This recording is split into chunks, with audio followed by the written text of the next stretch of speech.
Train అయితే ఎక్కినాం. Uncle phone వస్తే వాళ్ళు చేస్తున్నా, ఆంటీ చేస్తుంది, నేను మాత్రం దిక్కులు చూస్తున్నా. పైనకి ఎక్కిన, కిందకి దిగిన, మళ్ళీ ఈసీ కోచ్ ఎక్కిన.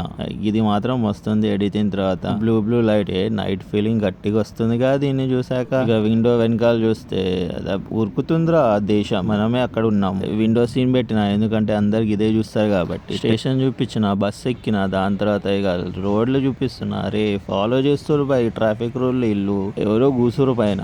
అండ్ ఇక నన్ను నేను చూసుకుంటే కాకపోతే ఇంకెవరిని చూడాలి పోయి. ఇక ఇక్కడ కూడా వాళ్ళే వచ్చిర్రు పోయి. అరే ఏంటి ఇక సముద్రం నాకు కనిపిస్తుంది, వీడియోలో కనిపించట్లేదు. అరే ఎక్స్పోజర్ ఎక్కువైంది, కాకపోతే మనుషులు మాత్రం గొర్రెల పందుల లాగా చాలా ఉన్నారు. అరే ఒక్కటే ఫోటో ఎవరు లేకుండా దిగుదామన్నా గొర్రెలు. ఇక బీచ్ల మీద శివరాత్రి సెలబ్రేట్ చేశారు. దాని తర్వాత ఇక మందులు, గుంపులు. ఒక్క ఫోటో చక్కగా రాలే. ఇక అందరు ఎస్థెటిక్ మూమెంట్ ఇవ్వాలి కదా. వాటర్ కాళ్ళ మీద పోయినట్టు ఇట్లా వస్తుంది పోతుంది.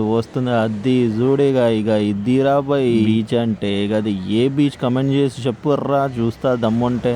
అండ్ ఇక మనుషులు మెడ్డల మీద తిరుగుతారు. మనం కూడా ఏమైనా వేసుకోవద్దంటే అరే సిగ్గుంది పోయి మనకి, కొంచెమైనా వేసుకోవాలని. షర్ట్ ఇంకా చెడ్డి నేను వేసుకున్నాను, సూర్యుడికే నిదర్శనం.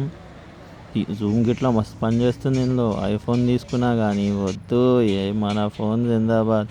ఇక మళ్ళా తిన్నికి పైసలు లేకుండా ప్రైజ్ తీసిన. దాని తర్వాత స్టేషన్కి వచ్చిన. జర్నీ అయితే మస్తు, విష్ యూ హ్యాపీ అంట. ఇంకేం తెస్తాం, ఎక్కినాం మళ్ళీ ట్రైన్.